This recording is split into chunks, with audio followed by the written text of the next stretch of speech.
Each year, tens of thousands of couples seek marital therapy, hoping that that will be the key to saving their marriage. Unfortunately, that's not always the case. In fact, often marital therapy can actually undo the progress that you might be making and may actually cause you to move closer to divorce rather than away from divorce. And I want to talk with you about why that's the case and what you can do to get around that. So join me with some of this information that I can share with you. So we want to talk about why marriage therapy can be dangerous to your marriage and what the experts really don't want you to know.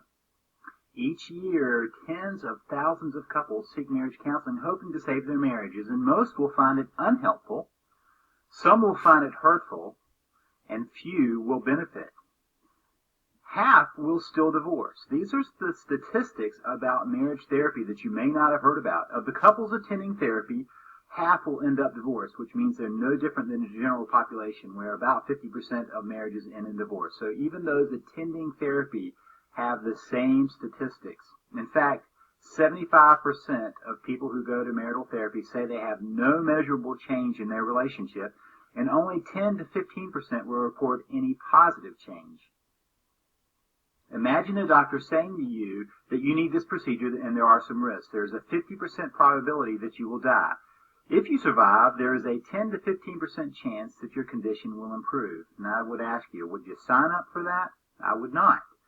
Here's the problem. This is why this is the issue. Most marriage therapists are actually trained in individual therapy models. They say they're marriage therapists, but they've actually been trained in all their training as individual therapists. And the reason that is a problem is because their goal is the happiness and the life satisfaction of the individual, not of the marriage.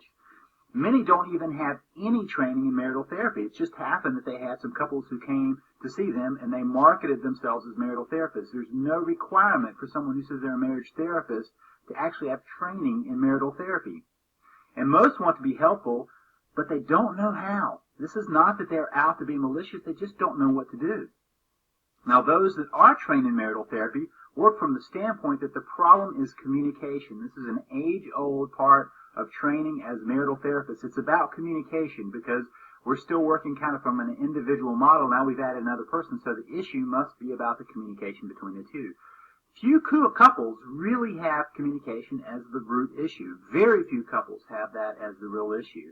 And learning communication skills, in my opinion, only makes you better at fighting. It just makes you more effective in your communication and unfortunately, in your arguing.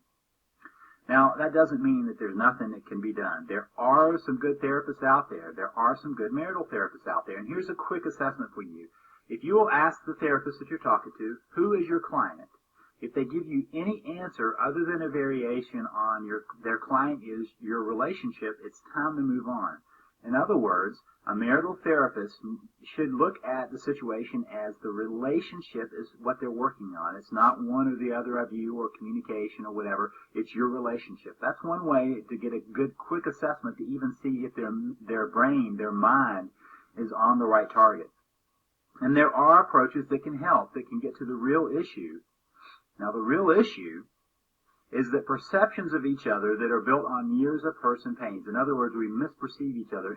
And in fact, I have the theory that we co-create how we view each other and co-create how we live with each other. And that's the real issue.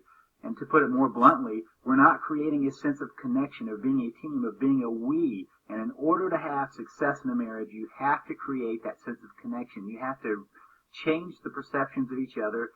And you have to start with that by building that sense of being a we.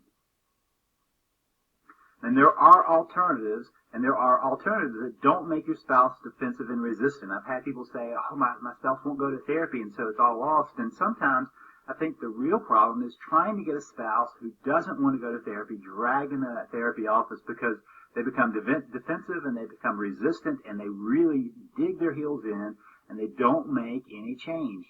And there are alternatives that do make lasting changes to your relationship, not just cosmetic changes that sometimes happen when we're in the midst of a panic, but real, honest-to-goodness changes to your relationship. And these are alternatives that can save your marriage. If you're interested in this, I want you to do right now is just keep reading. Keep reading the material that's below so that you can understand ways that you can save your marriage, and you can save your marriage starting right now.